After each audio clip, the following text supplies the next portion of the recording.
All right, let's discuss the Transparency International Corruption Perception Index further. I'm now being joined by Lanre Suraj from Abuja, who is the chairperson of the Network of Civil Society Against Corruption. Lanre, you've seen the report from Transparency International, Nigeria moving up 4 places, but you look at the CPI itself, I'm talking about the Corruption Perception Index itself, Nigeria scored 27 over 100. Same thing we scored last year. So somehow, even though we've moved up 4 places, you can as well say that there isn't any movement at all. No, I mean, there's actually significant movement in terms of actually the understanding of the perception, which is also responsible for the scoring of the TI. The fact is the previous year, which was what you can say happened in 2018, was more or less the work done in terms of asset recovery and also prosecuting the past offenses of corruption. And that went a very long way in giving that negative rating for 2018. It wasn't like there were corruption happening. It was the fact that, there were exposures of past atrocities that preceded 2015, 2016, 2017. But this is gradually moving now to the reality of saying, okay, clearly, corruption might still be happening, but there's a significant improvement in terms of what you hear almost on daily basis of corruption cases before now, and also before 2015, compared to the present year in 2018. For you, how important is this, Transparency International Corruption Perception Index? How important is it for a country like Nigeria? Actually, it is actually important for, the whole advocacy process, and also it's important also to put government on their toes. But it is more important for Nigerians to actually do the assessment for themselves. It is important for civil society in Nigeria to do more assessment of the corruption situation. It is important for the media to do more assessment of the situation.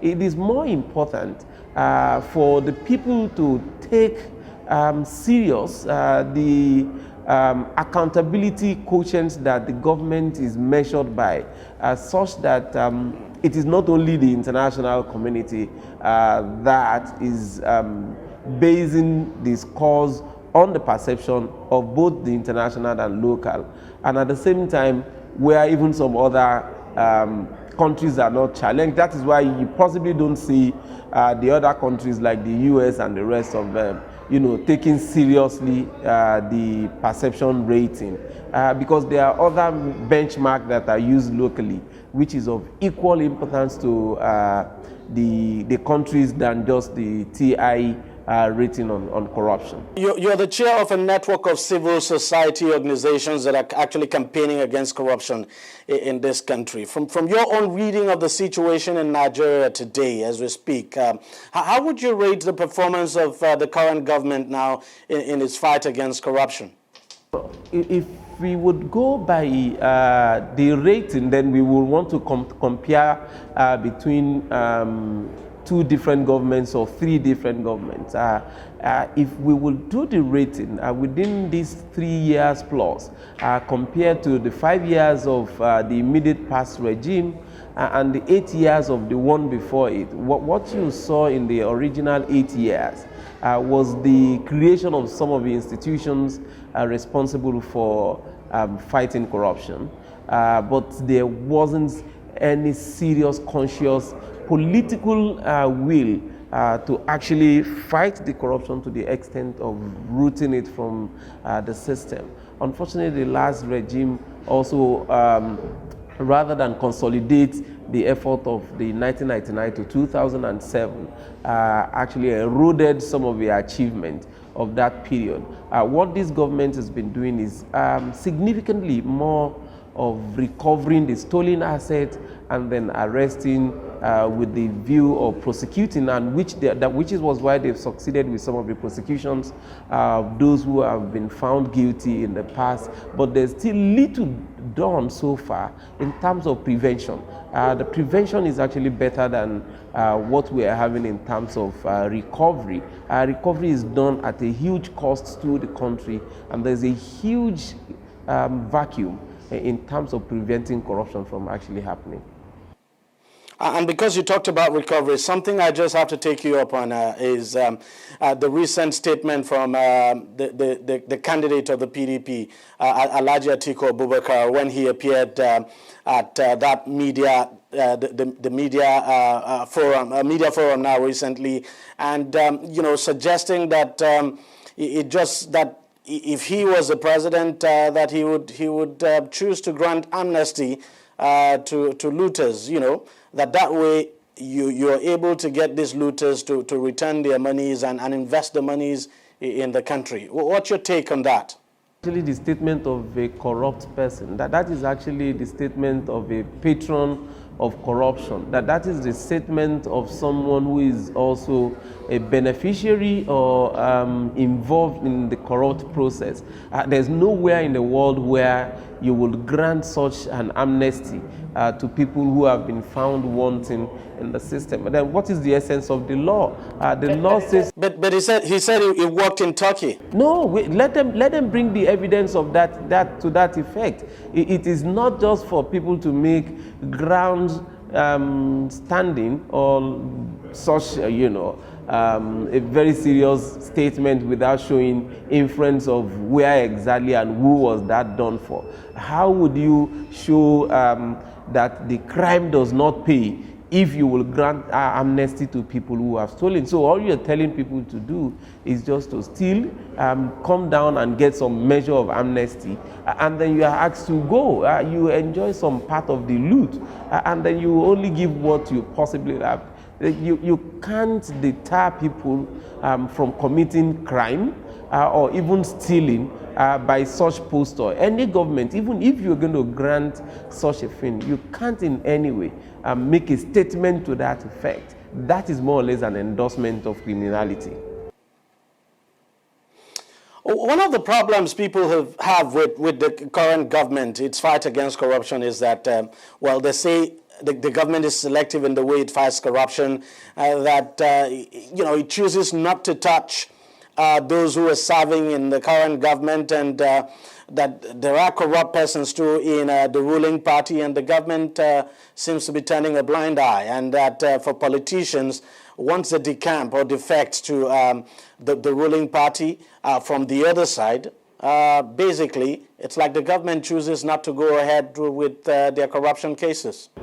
I'm going to maintain the same position I maintained back in 2005 and 2006 under President Obasanjo, when he was accused, and the EFCC under Nuhu Ribadu was accused of selective prosecution for corruption. I'm not bothered whether it is selective or otherwise. What is most crucial for me is that people who are found wanting are arrested, investigated, arrested, and prosecuted. So it only makes meaning to me. It makes meaning to me if you are able to show that innocent people are either accused or innocent people are being prosecuted. But for you to say some people are selected, I think it is just more or less the statement of trying to support those who are involved in criminality and corruption. In the case of Oke and Babachi Lawal, it took a very long time before they were eventually charged to court.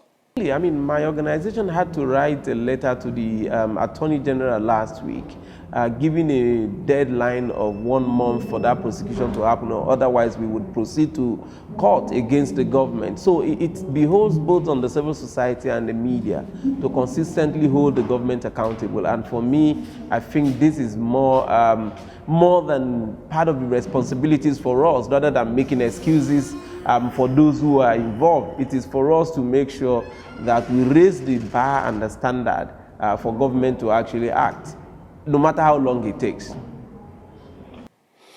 So with the conviction we saw of the former governors, and of course some of the if you like, some of the achievements that have been recorded, say from late last year to this period, you expect that when the next report by Transparency International is released, Nigeria might make some progress? I'm certain of that. I mean, it's about both the perception and the development. With what we're seeing, it can tell anybody and any institution that progress is being made towards holding people accountable. And that is what you need to show, that, you know, it is not a free-for-all or even the fundamental principle of the state policy to be corrupt or to steal. Let me ask you one final question before I let you go. Why do you think, or what do you think is the biggest challenge with fighting corruption in this country? It is the people's orientation. The people's orientation, it is so skewed in favor of corruption that we found it very easy at many times to actually support the corrupt, to make excuses for the corrupt people, to hold the elite with different standard from the ordinary people on the man. So if a man is accused of stealing, you know, a handset for that matter, people don't bother if he's sentenced to 20 years or 30 years imprisonment. But if a big man is arrested for defrauding the country or even depriving the people, they make excuses for such a public office holder and even allow them to go away with such level of atrocity. So the people's perception and orientation towards these issues is a major, very serious major challenge, and that is the only way we can start holding government accounts and also holding them responsible. Lanre Suraj, Chair, Network of Civil Society Against Corruption, thank you very much for joining us on the program. Thank you. All right, we'll take a short break, and when we come back, we'll be talking about something else. On Deji 360, we don't just ask the questions. What is wrong with amending the Constitution the way the National Assembly members have been doing it? We seek answers. Constitution is constituent. Our problem is not lack of laws. Our problem is lack of the willpower to implement our laws. Answers that provide clarity. While we negotiate, we should try to make it a point that the girls must be complete. The clarity you need to make informed judgment so that you can make the right decision and take action. People are saying it is you politicians that are responsible for this, that you are the reason why this is happening. All these dollars that call themselves governors in this country. I wish we had people like Tony at the National Assembly. God forbid that I go to join that planet. Deji 360, providing clarity to issues.